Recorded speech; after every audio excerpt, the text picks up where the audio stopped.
Chapter 156 to 162. Listening to Kakazu's cold words, Suijin was reminded that throughout his time at Akatsuki, Kakazu did indeed changed several of his partners by killing them in fits of rage, and it wasn't until he was teamed up with Haiden did the duo lasted together for a long while, simply because Kakazu couldn't get rid of, or kill off Haiden due to the dude being sort of immortal, thus there the two became famous as the zombie combo. This shows that the weak will never be safe, even if one joins the Akatsuki, she wouldn't be able to survive if she is weak. Sighing deeply, Suijin no longer cared about the nameless Akatsuki member who lied on the ground in cold, instead focused his attention on Kakazu. The full brunt of the lightning ninjutsu was borne by the Akatsuki member, but Suijin was also affected by the paralyzing effect of the lightning attack, so body movement was a bit difficult. Kakazu obviously understood Suijin's current situation, so without wasting any time to let the other party recover, he directly closed the distance between the two. At the same time, the four masked monsters also surrounded Suijin from the four sides. Suijin immediately printed hand seals. Tiger, ox, monkey, rabbit, ram, boar, ox, horse, monkey, tiger, dog, tiger, snake, tiger, ox, monkey, rabbit, bird. Water release, great waterfall technique. With the launch of Suijin's ninjutsu attack, a huge amount of water was expelled high into the air from his mouth, and after reaching high enough, it cascaded down towards Kakazu, in the form of a giant waterfall. Kakazu's expression shrank and for the first time in a long while he showed a surprised expression. The power of this great waterfall technique was far beyond what he expected from the other party. Even in a place with no water source nearby, the opponent could perform such a large-scale water-style jutsu. In Kakazu's experience of over 70 years, not many people can do such a thing. Although Kakazu was surprised, that didn't delay his reaction. He tapped his foot on the ground. As a result, a high mud wall rose to defend against the great waterfall technique. At this time, the thread monster with the red pattern mask opened its mouth and spewed out a countless barrage of fireballs. Seeing the incoming fireballs, Suijin immediately printed hand seals and shouted, "Water release, multiple water dragon technique." Instantly, multiple small water dragons appeared around Suijin and directly faced off against the fireball's barrage. Boom! Boom! Boom! The fireballs and the multi-water dragons collided against each other with booming sounds and producing high-pressure steam that covered the forest in a thick mist. It didn't take even a few seconds and a wind release jutsu was fired off by another mask. Wind release, pressure damage. The attack was strong enough to blow away most of the steam covering the area, damaging the leftover water dragons, and also throwing away Suijin by the resultant pressure. The water dragons collapsed and fell to the ground with water crashing sound while Suijin crashed on a tree branch and held himself by the support of his legs. But he didn't have the time to recollect himself, as at this moment Kakazu jumped to the adjacent tree branch and punched Suijin right in the face. While still hanging on the tree upside down, Suijin hurriedly took out a kunai to meet the incoming punch. Ding! The metal kunai couldn't cut through Kakazu's hand and produced a harsh collision sound. Obviously, Kakazu has used the earth spear technique in this attack that Suijin could judge based on the dark color of Kakazu's arm, giving it a diamond hardness. Using this opportunity while Kakazu retracted his arm, Suijin leaped back using the offset momentum while thinking, this guy is really so strong. This time Kakazu didn't immediately pursue but pointed towards Suijin, who was still in mid-air, and stretched his arm that separated from the joint and extended towards the leaping Suijin. The black threads extended and quickly shot Kakazu's arm towards Suijin in midair. Being in midair, Suijin couldn't avoid it, so he attempted to spew out a jet stream from his mouth to dodge the incoming hand. However, the enemy was faster than him. As a result, Suijin was caught by the two arms that clutched his neck tightly. With the other party caught, Kakazu slowly retracted his arm and brought Suijin before him. When his arms were again back to joint, he held Suijin by the neck and said indifferently, "Boy, your strength is definitely not weak, but it's about time we finish this game. Now tell me all you know about Yama and I can still let you live." While desperately waving his legs in a struggle, Suijin suddenly stopped putting any resistance and said with a grinning tone, "Gee, guess, why will I spare why your life?" As soon as he comprehended what the other party meant, Kakazu's expression shrank. "UAR. Shit. Boom. Boom. Boom." Before Kakazu's words fell, a series of violent explosions occurred centered around Suijin, who was held by Kakazu. Flying out of the range of the explosion with some burns and injuries, Kakazu coughed violently while looking for the bastard's figure. At this moment, another Suijin came out from behind a tree and said thoughtfully, even such a close-range explosion couldn't hurt you, you really are, as they say, the immortal Kakazu. I have to say, you aren't half bad either, using an exploding clone to deal with me, it seems that I was underestimating you. The unusual green-eye reeds with no pupil or sclerae stared at the masked individual and spoke. It was when the steam covered the battlefield that you substituted yourself with a clone. Suijin smiled and tilted his head sideways as he in a comical tone, as expected of someone with your vast experience, you figured it out in an instant. Very well, I want to see to what extent can you keep up. With this sentence, Kakazu's eyes became sharper. At this moment Kakazu understood that from the beginning the other party never got serious, and the act of using the multiple water dragons to face off the fireball barrage was not just to defend but also to obscure his field of vision with the resultant mist and create a clone, to obtain a recovery time. It wouldn't be wrong to say that Kakazu was playing exactly in the hands of his opponent. It is only thankful that he didn't actually deactivate the Earth Spear technique that Kakazu was able to withstand the exploding clone without any damage, but playing into the other's hand is very embarrassing for him. Somewhere near the land of fire, Uchiha Shinichi and Biwa Juzo were sitting in front of a bonfire. While stretching his waist, Shinichi complained in annoyance, Pain wants us to find some mysterious person all over the world, but we don't even know what the mysterious person looks like. Tell me, isn't this a bit ridiculous?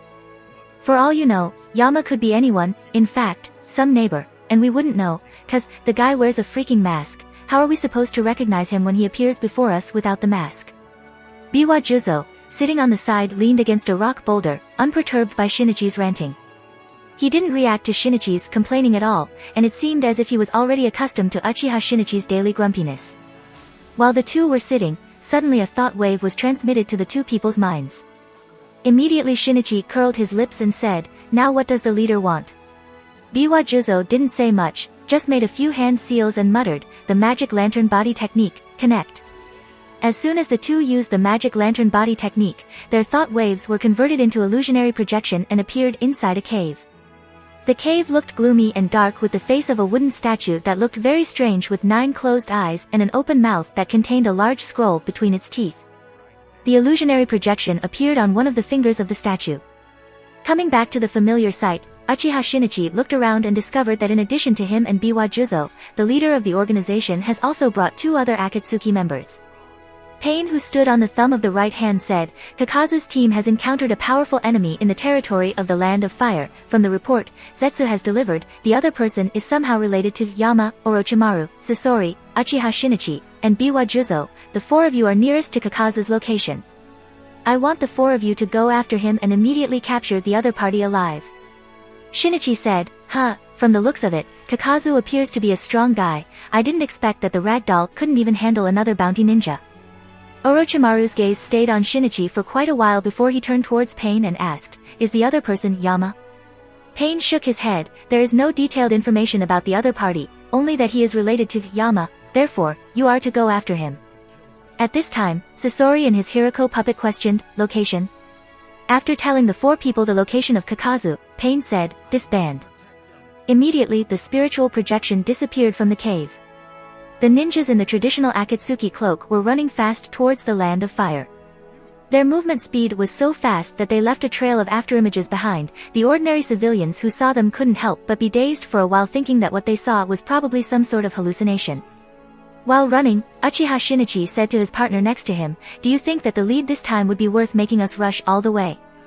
The members of the Akatsuki have been searching all over the world to find any useful information about the mysterious hunter named Yama. For a while now, Uchiha Shinichi and Biwa Juzo have already been searching through the Land of Fire with no leads whatsoever till now. Therefore, this pointless task has been annoying the hell out of Shinichi for quite some time now. Biwa Juzo just shook his head helplessly while stating, who knows? In Juzo's eyes, finding that mysterious person is not necessarily a pointless thing. After all, someone who could make the leader a bit interested must be extraordinary, and this is clearly reflected with the fact that there has been no information about him anywhere whatsoever. Therefore, Akatsuki should have some information about this mysterious person. After passing through a forest, Shinichi looked towards the distance and asked, that should be the town that Pain mentioned, right? Juzo looked forward and nodded, that's the one. After entering the town, the two immediately went towards the direction of the black market branch to find the bounty exchange officer and asked, which direction did Kakuzu go?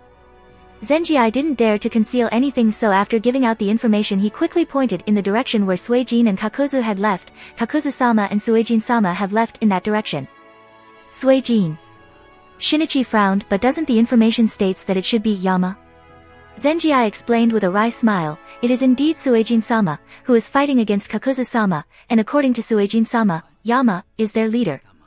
Zenji understands that whether it is the organization that Kakuzu is part of or the organization that Suijin is part of, both doesn't seem easy to provoke, so he only hopes to not get involved any further in the personal issues of these two organizations because his heart wouldn't be able to take it.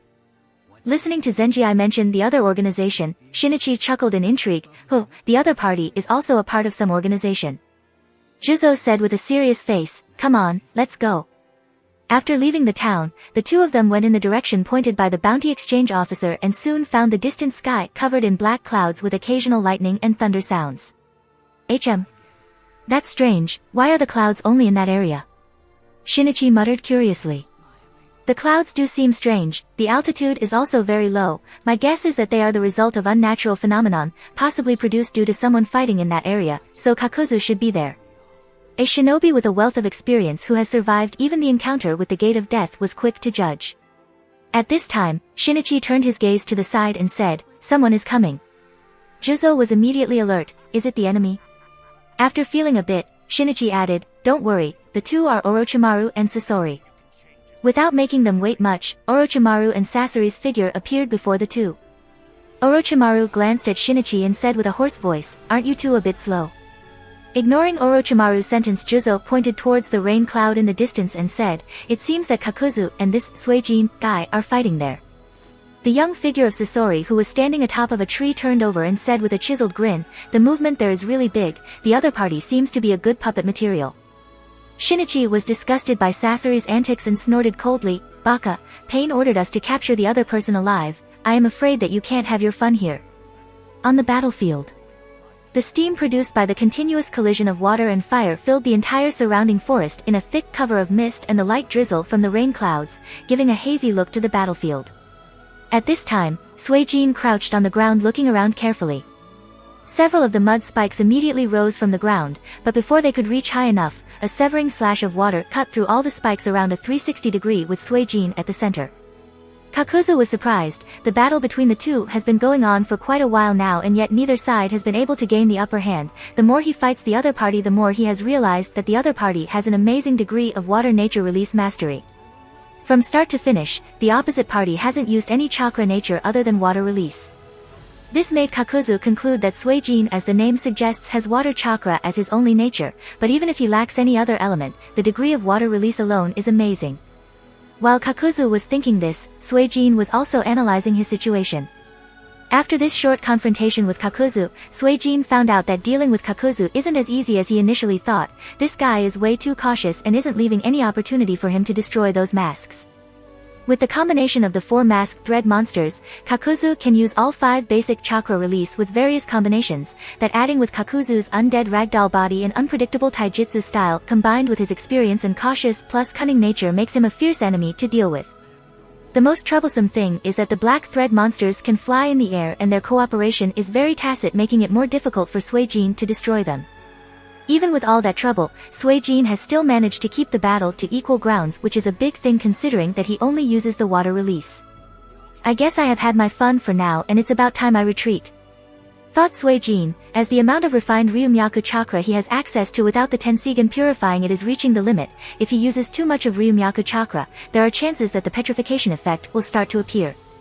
What's more, his purpose was only to fight a fierce battle for faster soul and body adaptation. As for whether he could kill Kakuzu, it was totally unimportant to him for now. In fact, Suijin himself isn't very confident in killing Kakuzu at this point because he knows that the moment 2 or more of Kakuzu's hearts are destroyed, he would become extremely cautious and choose to retreat immediately. Thus the fact that Suijin knows the effective method to break his immortality will be known to Kakuzu, which isn't something Suijin wants the other party to be aware of until Suijin is sure to kill the guy. While Suijin was planning to retreat, the thread monster with blue lines on the mask found Suijin's trail and immediately opened its mouth to release a lightning ball. Suijin jumped up and avoided the attack.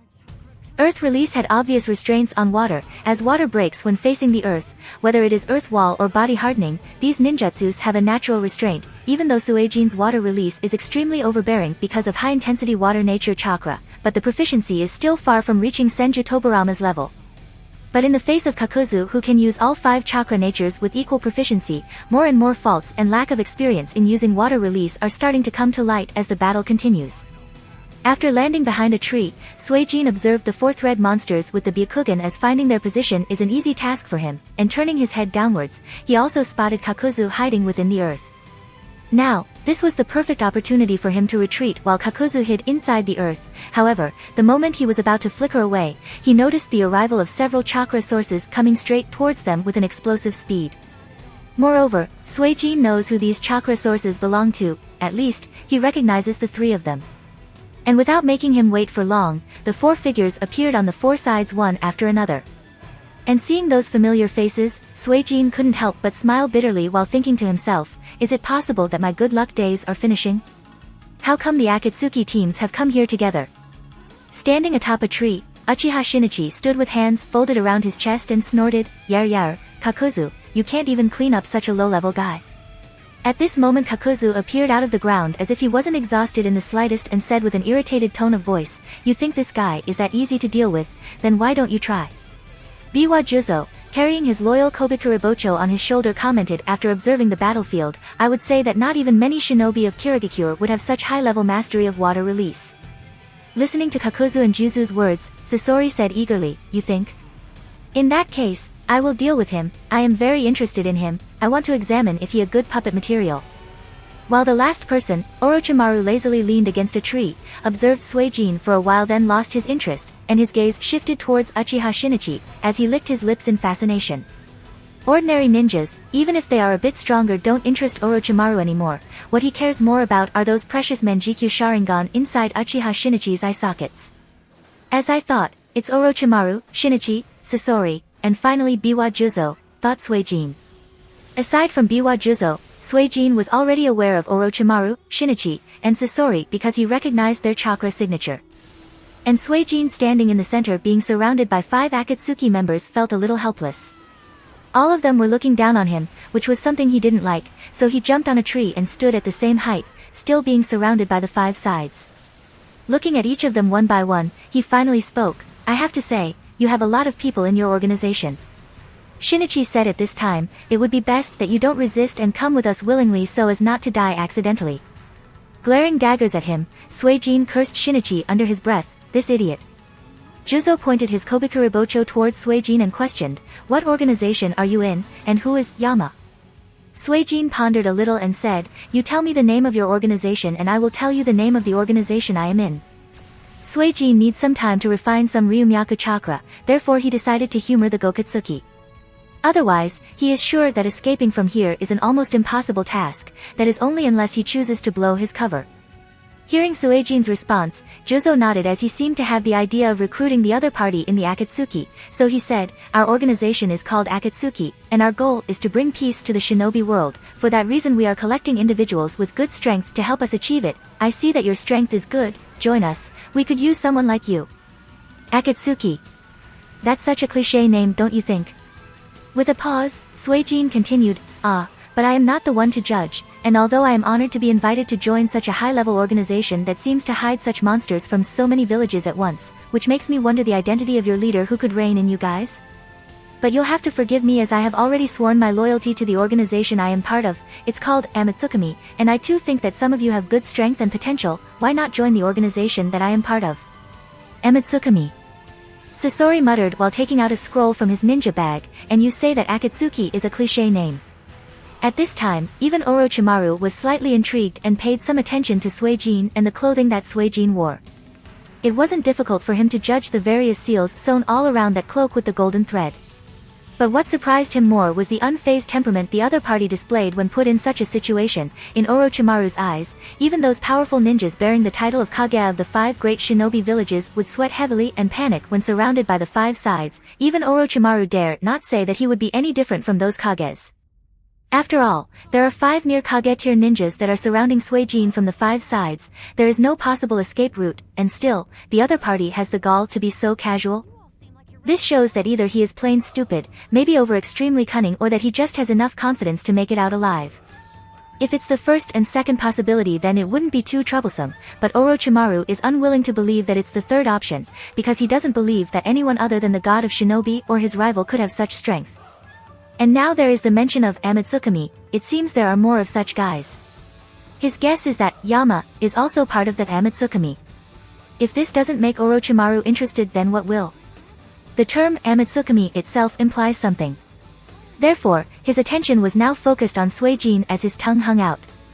Suijin observed the 5 Akatsuki members and their different reactions and finally figured out the countermeasure he is going to use.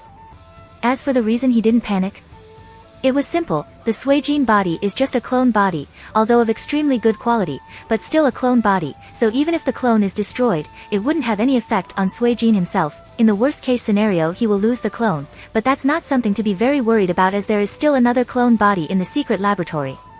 The only thing that would have been normally troublesome is the cyan gourd carrying the Ryumyaku, but Suijin was still not much worried, as he has already engraved a summoning seal on it so that he can summon it anywhere. And since his life wasn't in any danger, therefore he wanted to see if he could retreat by still managing to keep the clone body. Even though he can discard this body if need be, but if it is possible where he doesn't have to discard it, then he would rather not. After all, his soul already has a certain degree of resonance with the clone body after the battle with Kakuzu.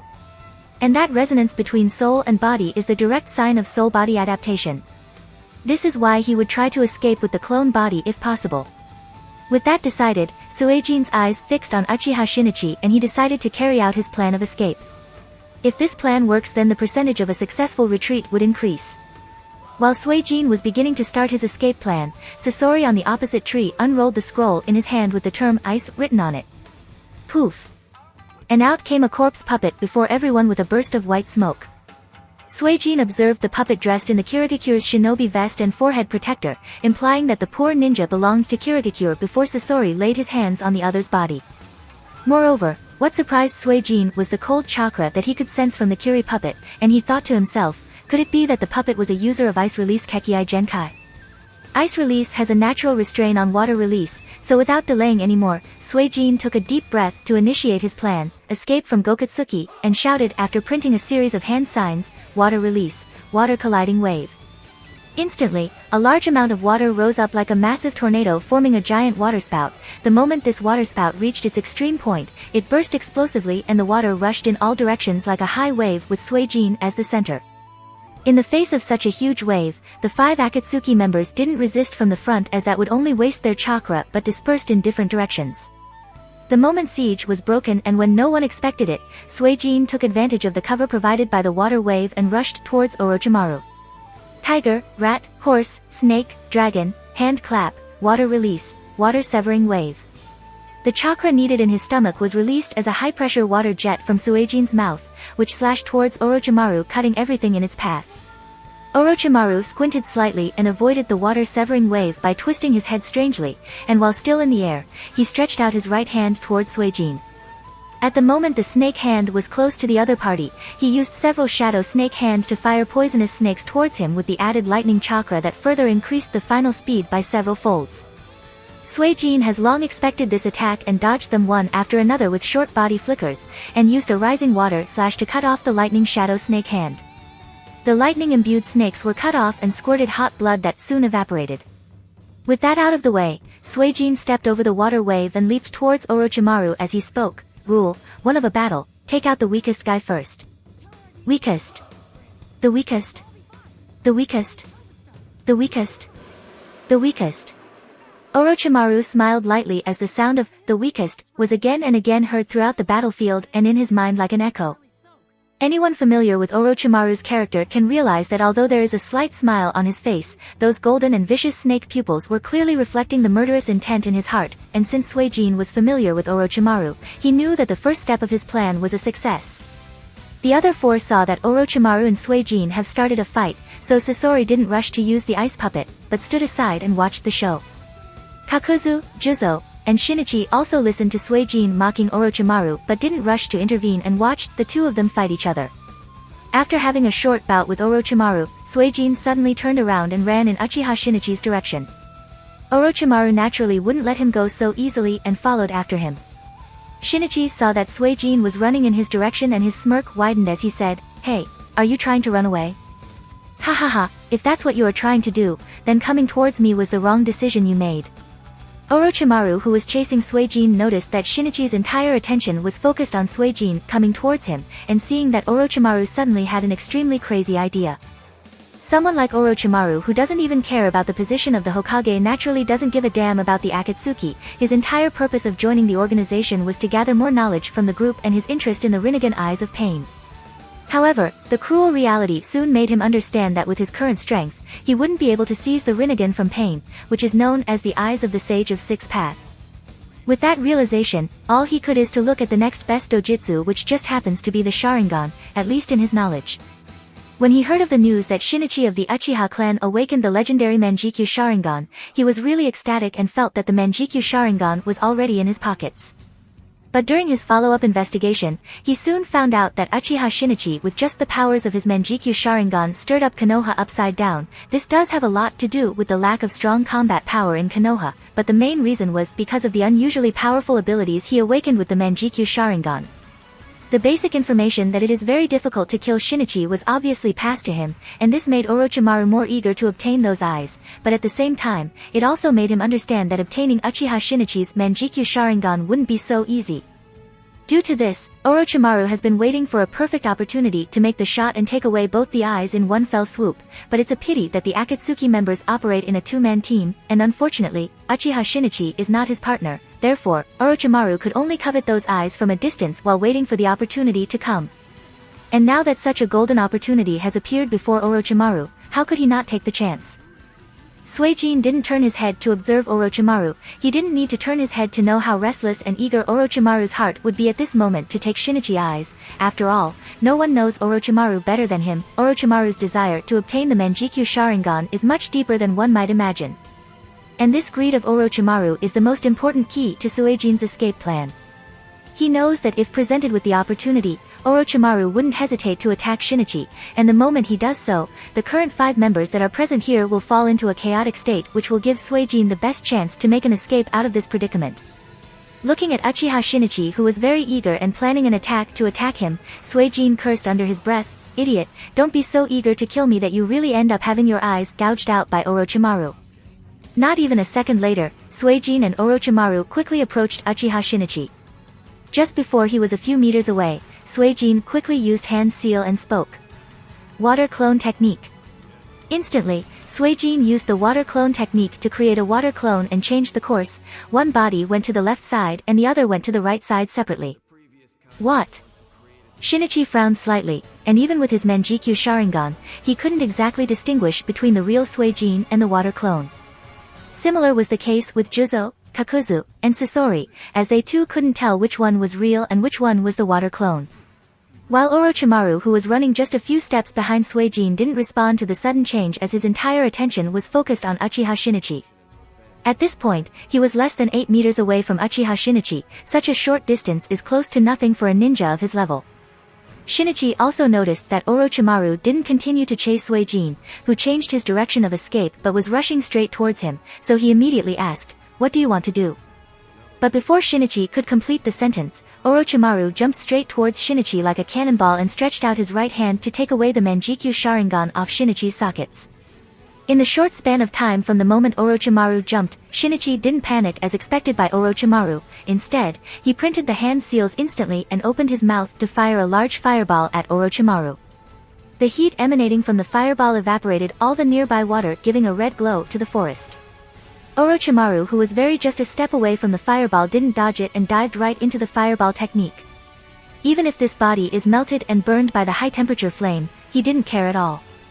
Passing right through the fireball while resisting the burning pain, Orochimaru's right hand reached Shinichi's eye sockets and touched his eyeballs. "Now your Manjikyu Sharingan is Min."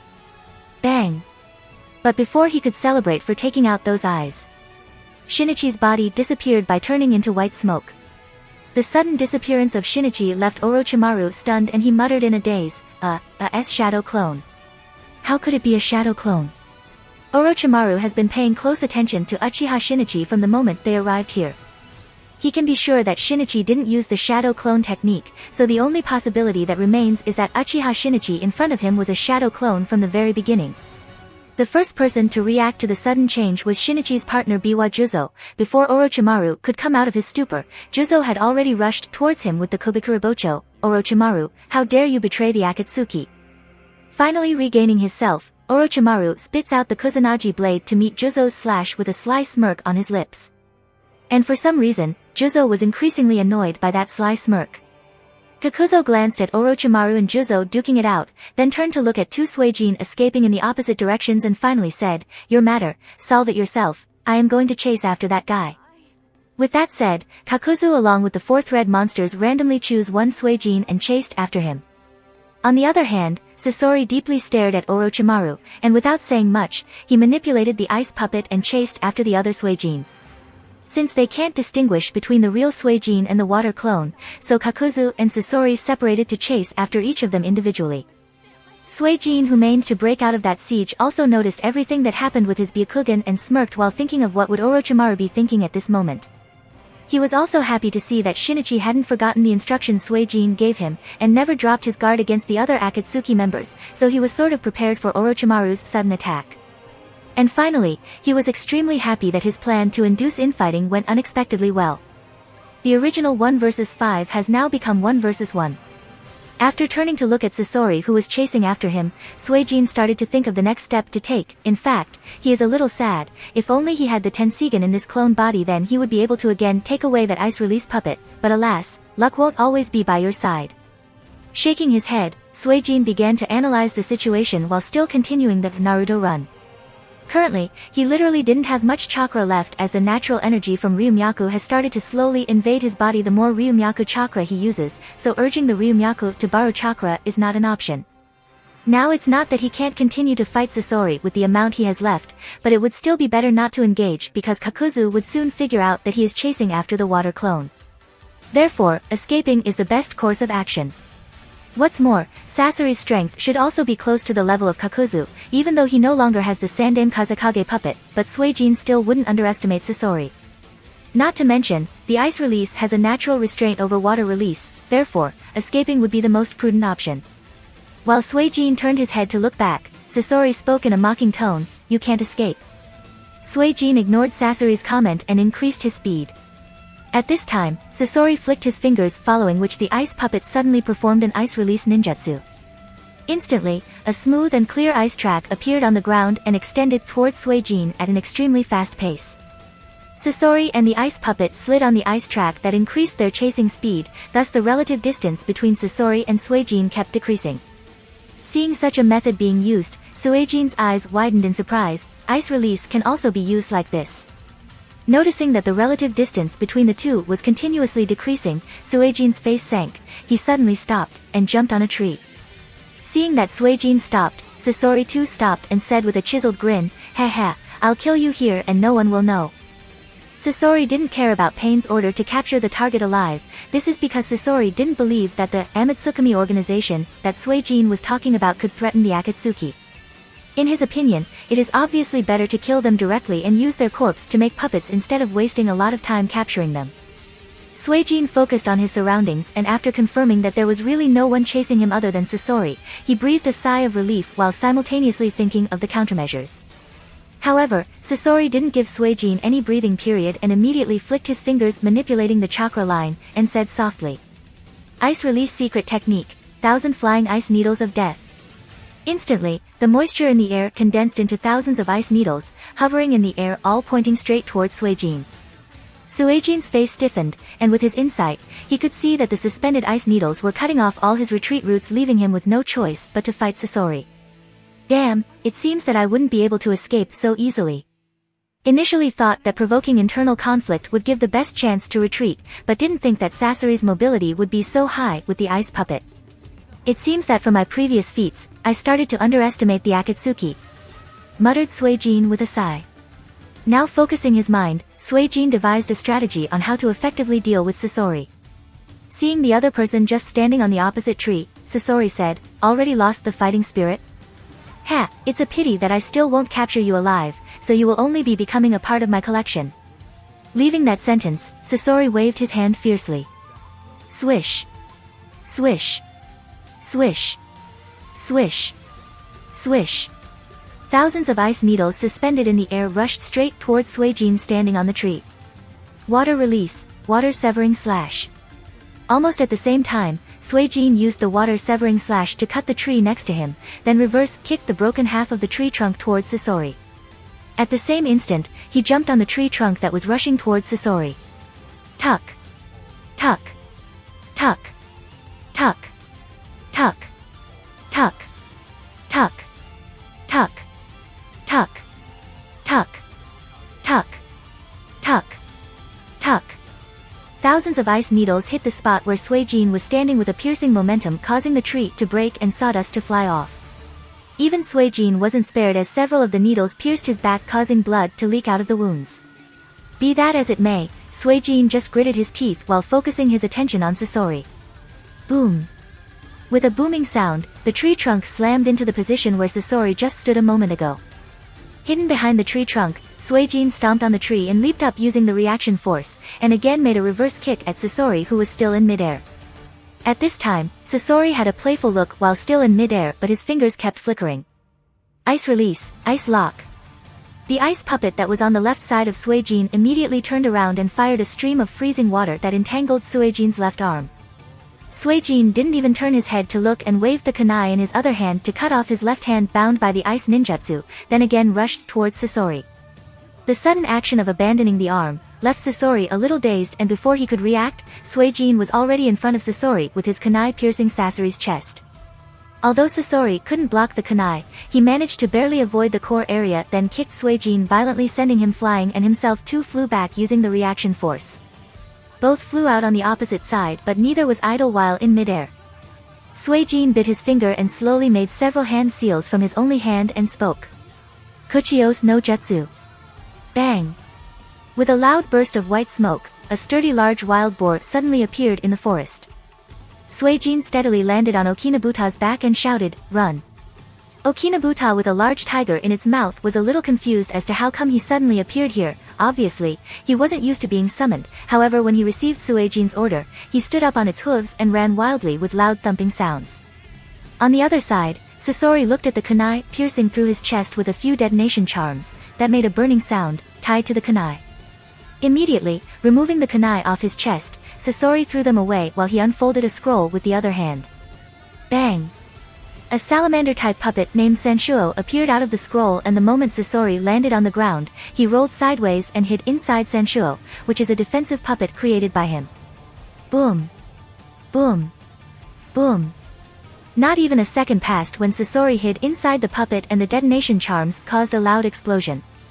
After a while, when silence covered the field, Sasori got out of the damaged puppet with a gloomy expression with a burning anger in his eyes. Even his defensive puppet couldn't withstand the explosion and was damaged to a certain extent, and this greatly angered Sasori. After coming out of the puppet, Sasori looked around for a while, but there was no longer any sign of Suijin around, only the cut-off arm that was frozen in ice lied nearby a broken tree. Disappointed that even he let the enemy get away, sullenly walked towards the arm. Sasori controlled the ice puppet to release the ice jutsu and picked up the arm. However, the moment he picked up the arm, he suddenly heard the familiar hissing sound, and he subconsciously lifted up the sleeve and found that there were several detonation charms stuck on the inner sleeve or the hand. This. On Suijin's side. While tiredly lying on the back of Okinabuta, Suijin took out a bandage roll to wrap it around the arm and simply treated the wounds around the back of his shoulder. With all that done, he sat up and looked back with the Byakugan to confirm that there was no follow-up. Seeing that Sasori didn't catch up, Suijin breathed a sigh of relief.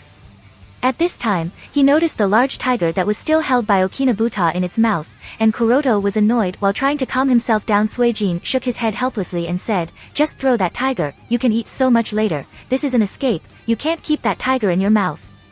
Okinabuta groaned, seemed to be complaining to Suijin that it had spent quite a bit of effort to catch the big one this time. Small ones no longer fill the belly. Suijin patiently spoke again, "Throw it away, it's important to escape now." Okinabuta was again groaning, as if thinking whether to throw it away or not, but then it opened its mouth wide and swallowed the whole tiger in one bite and continued running. Suijin was left speechless. You idiot pig, you are still thinking about eating when the enemy might chase after us any time, and you'll definitely be the first one to die if he comes after us. Boom. Boom. Boom. Boom. Boom. As soon as Suijin's voice fell, a series of explosions came from behind. Suijin finally nodded at this moment, as he knew the trap he had left behind has activated. This is the advantage of fighting using clones. As long as the user wants, he can deploy more cunning and deceptive tactics to fool even the strongest of the shinobi. Whoosh. Whoosh. Whoosh. Accompanied by the sound of breaking wind, 3 figures appeared in the messy forest. The 3 of them were dressed in Konoha shinobi gear, and the leader of the team carried a mud pot on his back, wearing sunglasses, and looked very calm. The 2 accompanying him were 2 teenagers, a boy, and a girl of about 14 or 15 years old. After taking a casual look around the forest, the young man with short brown hair, dark-colored eyes with markings under his eyes, carrying a long sword on his back, muttered with a disbelief look, Did a war broke out here? The young girl with a Konoha forehead protector and straight purple hair that reached down to her waist, and warm brown eyes, coupled with a shade of red lipstick on her lips, nodded as she was also shocked by the sight before her. What lied before 3 shinobi was the forest that looked as if it was a battleground for a war not long ago. With just a casual glance, one can easily find the traces of all ninjutsu of all 5 chakra natures. Even the size and range of the battlefield appeared as if the battlefield was a site of a small-scale war involving several jonins in the battles. The jonin captain of the team said with a solemn voice, Yugao-chan, Hyate-kun, search around the perimeter and see if you can find any useful clues. Yes, Captain.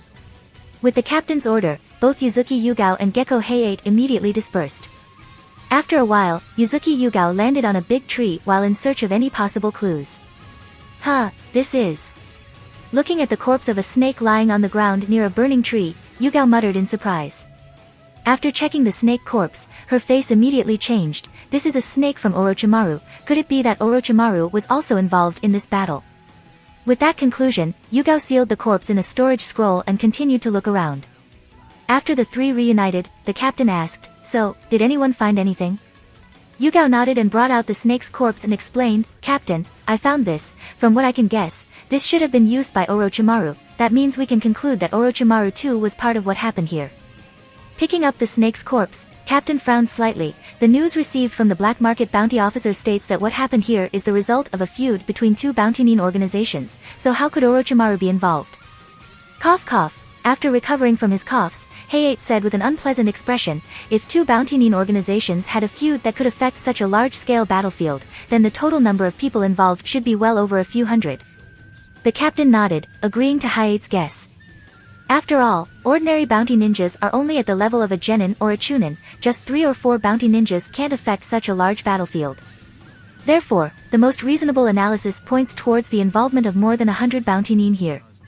At this time, the captain states, there is also no smell of blood in the air. This shows that the winning side not only strictly cleaned up the battlefield but also made the corresponding disguise to mask their presence here. But what need did they have to do this? What are they trying to hide? Yugao asked, Captain, what should we do now? After thinking a little, the Jonin captain replied, the movement of bounty nin is quite strange, but there is also the involvement of S-class missing nin Orochimaru. The matter can't be taken casually. It would be prudent to report the situation to Hokage-sama as soon as possible, and then decide on the further course of action as per his orders. Inside a dark cave in the land of rain. Under the call of the magic lantern body technique, the spiritual projections of all the Akatsuki members that were part of the capturing mission of Suijin appeared at the top of the fingertips of the Geto statue. Pain looked at the 4 members and questioned in a deep voice, why was the mission failed? Uchiha Shinichi stretched out his hands helplessly, you can't blame us for what happened. If you want a reason, then blame Orochimaru. Biwa Juzu also nodded gently. Orochimaru betrayed the organization. While we were still surrounding the target in a siege, he suddenly attacked Shinichi, wanting to seize Shinichi's Menjikyu Sharingan, which disrupted the entire roundup. At this time Sasori added with a cold snort, I said earlier that he shouldn't be recruited. All he would do is steal the information and try to take advantage of us. The Pain was silent upon hearing this. He naturally knew that the purpose of Orochimaru joining the Akatsuki wasn't pure, but Pain thought that his strength would be enough to deter Orochimaru and keep the snake in check, and therefore, it was better to keep these types nearby rather than let them run around on loose. However, it seems that Pain underestimated Orochimaru's greed and the fact that Orochimaru would dare to betray so soon. After a little contemplation, Pain questioned, is the identity of the other party confirmed? This time it was Kakazu who hasn't spoken anything from start. The other party claimed to be Suijin, part of an organization known as Amatsukami, and the mysterious ninja named Yama is their leader. Other than these we only know that he only uses water style and taijutsu for combat, what he looks like, other affiliations, age, and everything else is a total mystery. One thing to note is that there was a symbol of water chakra nature around the chest part of his cloak, which was different from that of Yama, as described by Hirako and Shino. Amatsukami. Pain chewed these few words with a gloomy expression. Amatsukami refers to a category of gods, which is something unacceptable. Pain firmly believes that only he with the Rinnegan is the shinobi capable of bringing peace to this shinobi world. This is his responsibility. He must fulfill Yahiko's dream. While Pain was mulling over the matter, Shinichi folded his hands and said with an exaggerated smile, that Suijin isn't easy, I tell you. Look at how the 3 teams involved on the mission ended up with such an embarrassing result against just one guy. One of us ended up dead in friendly fire, one rebelled, while the 2 of us couldn't suppress him. It was a shameful defeat. Shinichi was obviously very happy by the defeat of the Akatsuki organization at the hands of Amatsukami. The members of Akatsuki are all rogue nin with extraordinary combat power, therefore, they don't even put any of the 5 great shinobi villages in their eyes. In this small mission, the organization dispatched 6 of its members, of which 5 had the extraordinary combat power of close to or higher than the level of the Kage of the great villages. And even with such an absolute advantage of 6 to 1, not only did their mission of catching the target alive failed, but they ended up 2 members down. This is the biggest defeat Akatsuki suffered since Pain came into power. Withdrawing his thoughts, Pain asked indifferently, what is Suijin's strength level?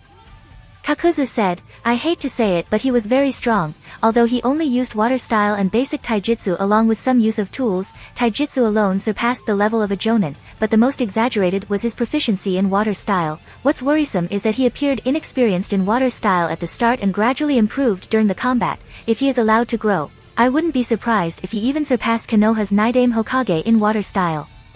After Kakuzu finished talking, everyone looked towards Sasori. After all, among the various people, only Kakuzu and Sasori were the ones who basically fought against Suijin. Sasori hummed lightly, the next time I meet him, he will die, and turned away his face, refused to speak any further. Sasori was very embarrassed about what happened this time. Not only did he let the other party escape but also damaged his defensive puppet with those explosive charms, and this all happened when he was assured of his victory. This routine reminded him of the time when he lost the Kazekage puppet to that damn Hyuga Kuroto, and this greatly frustrated him. Pain nodded and after a bit of thinking he ordered, Sasori, Kakazu, you both will temporarily form a team. Kakazu and Sasori glanced at each other and finally nodded in acquiescence to Pain's arrangement. Akatsuki operates in a team of 2 members, and since both Kakazu and Sasori have lost their team members, so it is reasonable for them to form a team together. With this out of the way, Pain ordered, next, everyone will make sure to keep interrogating about any intel on Yama, Suijin, and Amatsukami. We have close to no information about the enemy and that is unacceptable, so apart from all your missions, keep searching for all the information you can find about their organization. We need to know everything about them, the location of their base, number of members in their organization, their objective, identities, from smallest to biggest. Anything and everything. Also, no one will take reckless actions if they encounter any of the members of the Amatsukami. Yes. At this time Sasori added, I suspect that Orochimaru might have something to do with Amatsukami. The timing of his rebellion was too coincidental. After a little consideration, Pain spoke, the task of chasing and eliminating Orochimaru would be left to Sasori and Kakazu. Sasori nodded, it will be done.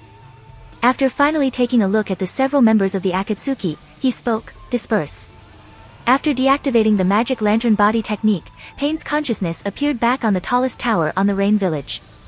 Sitting on the top of the tower in a light drizzle and looking into the distance, Pain had a thoughtful look. The sudden appearance of the Amatsukami gave him a bad premonition, but he still firmly believed that his strength was enough to put down the 5 great powers and control everything. While he was thinking, a spiraling whirl appeared behind him, out of which came the masked man. This person was none other than the mastermind behind the Kyuubi's rebellion and many other problems that Konoha has been facing for a while now, the one who claims to be Uchiha Madara. Pain didn't look back or reacted to the arrival of Uchiha Madara, and just stated lightly, the mission failed. Hearing from Pain that the mission was a failure, Madara Uchiha was disappointed. Even the identity of the target has not been investigated?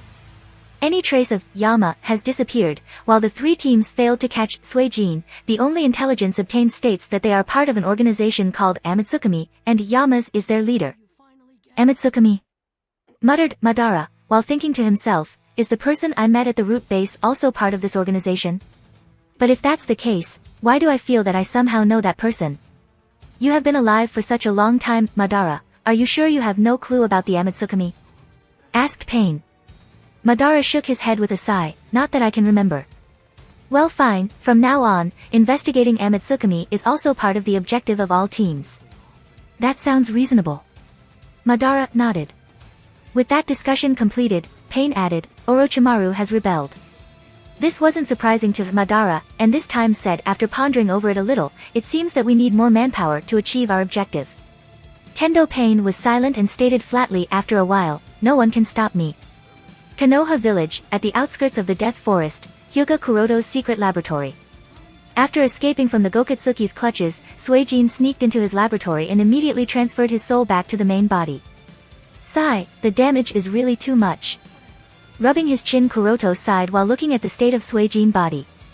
He didn't realize it before due to the adrenaline rush, but now that he was back in his main body, and observed the Clone's state that was laid on the test bench, he discovered that Clone was more damaged than he initially thought. The right arm is missing. The muscles at the back are ruptured and frozen solid due to being penetrated by ice needles. Several of the rib bones are also broken. While carefully observing the state of the Clone, Kuroto recorded the injuries in detail.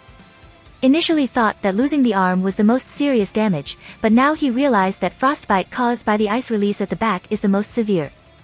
This is because the muscle damage caused by the ice needles has also damaged chakra veins and acupuncture points. The destructive power of ice release on the human body is much higher than I expected. Although these injuries may not be very eye-catching, when all these small injuries were combined, it made the clone unusable anymore.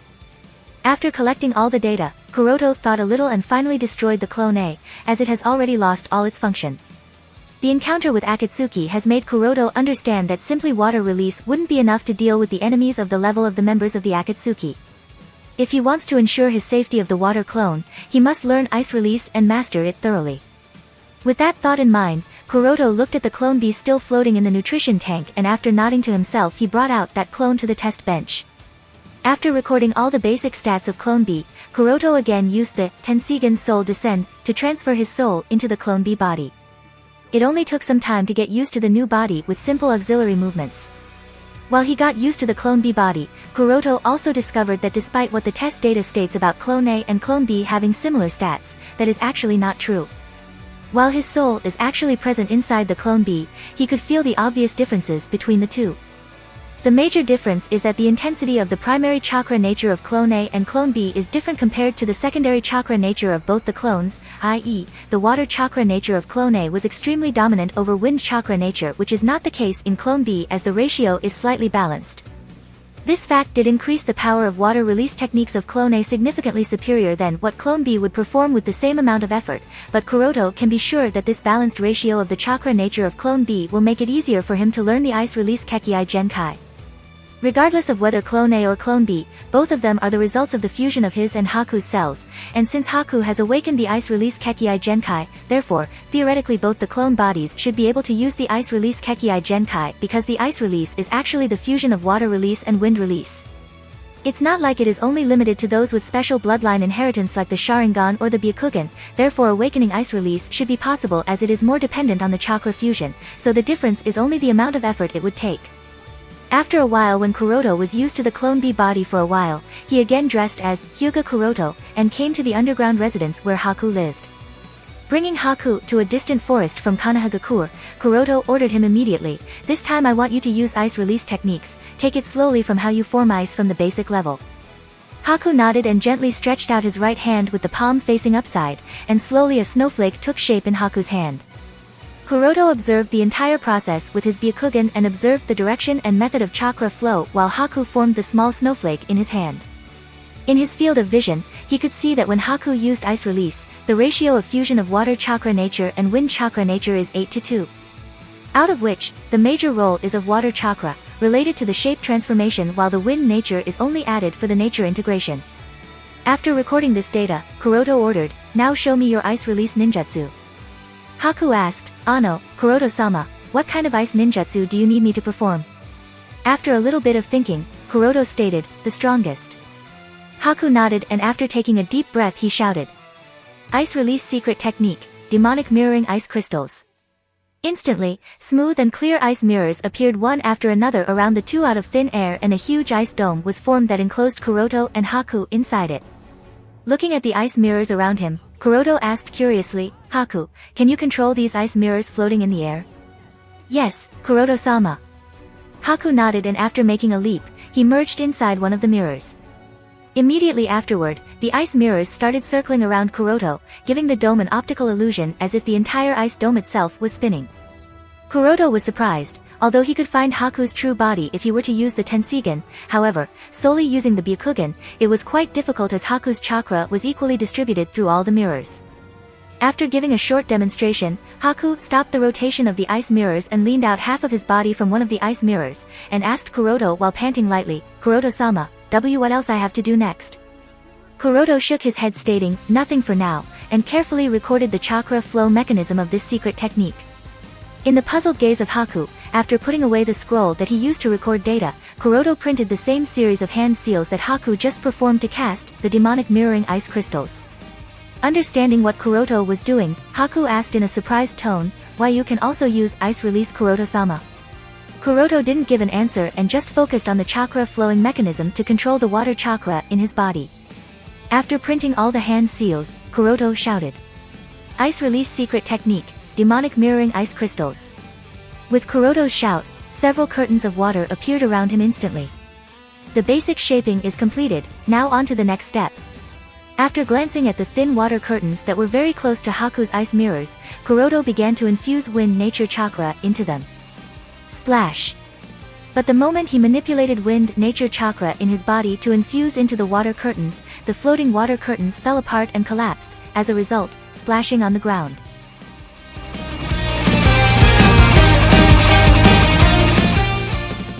If you like this content, don't forget to like and subscribe. See you later, bye bye.